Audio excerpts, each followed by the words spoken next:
Jiarong video. Jiarong claps it. Okay. That was cool. Hi, I'm Jiarong. I'm 19 years old. I suffered from anorexia nervosa. And this is my story.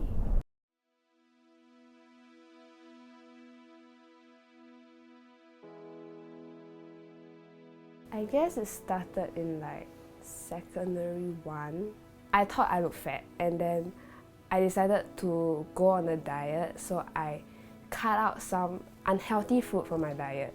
But then things got worse, so eventually I stopped eating altogether. The crazy thing is, at that point of time, the feeling of hunger felt great. If I didn't seek help earlier, right, like I was at a weight very near like death. It was 25 kg. I knew that there was something wrong with me, but I refused to like admit it. So I would just tell myself that I'm perfectly fine, even though I know deep down that I'm not. Before that, I think my mom already knew like there was some problem, so she took me to like Chinese doctor to seek help first. Then eventually, when it didn't help, she knew it was something even more serious, so she took me to the polyclinic to get a referral letter to SGH. So like that was when the entire recovery path started. 1 month in SGH was an experience. The first week, the normal day would go like, you stay in your bed, then you wake up and you eat. Then you have to finish every meal, if not you will get a supplement as like a punishment. Then for lunch and dinner, you will go to like a separate room to eat together. So like there will be one of the nurses would supervise everybody to finish their meal. Yeah, it was a very hard week because like, I didn't want to eat anything. But then I told myself like I wanted to recover, so I was very determined to recover. Like during group therapy, I think it was the first time my mom realized that I had self-harm thoughts or suicidal thoughts. And like when she heard it, right, she was so shocked. I think she almost broke into tears. And then that was when I realized that that what I did would have such a huge impact on her. I thought that nobody would care if I would leave. At that point of time, I thought that if I disappeared from the world, nobody would care. But when I told the therapist about my suicidal thoughts, and my mom like wanted to break into tears, that's when I like realized that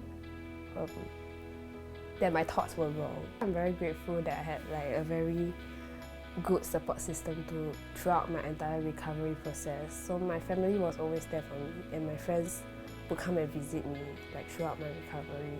I know they say a lot of stuff to encourage me, but there was one thing that stuck with me the most was when my mom told me that my mental illness was like any other flu bug and I could not have controlled it. People normally think that mental illness is something that you induce yourself with, but they don't think it as like, you know, a flu bug that infects you and you have no choice over it. I've been blaming myself all this while that I put myself in such a situation where I made everybody sad and I made myself in this state. So when my mom told me that, then it really hit me that it's not my fault. That was what propelled me to like go through with the whole recovery process. So I was discharged on my birthday, 5th September 2014. Ironically, I was interning at Eat Book under the Smart Local for 6 months before I entered university. Throughout my entire Eat Book journey, I was actually very happy and like I ate a lot of good food, and I didn't have any thoughts about relapsing or like going back to my old ways. So currently I'm an undergraduate at NTU studying arts design and media.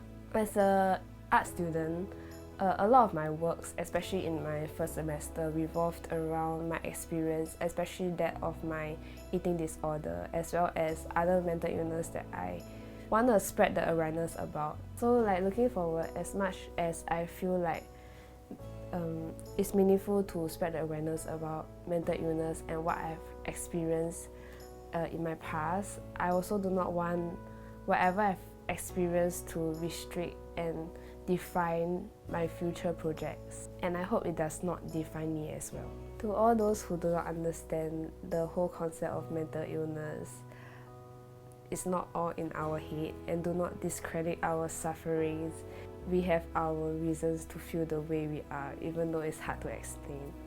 To all those who went through similar things, I would like to encourage everyone to stay strong through their own recovery process and to never give up. Just know that there are always people around you that care for you and are always supporting you through recovery. Don't have the thought that you do not make a difference in somebody's life, because you really do. Don't walk through your toughest days alone. We are in this together.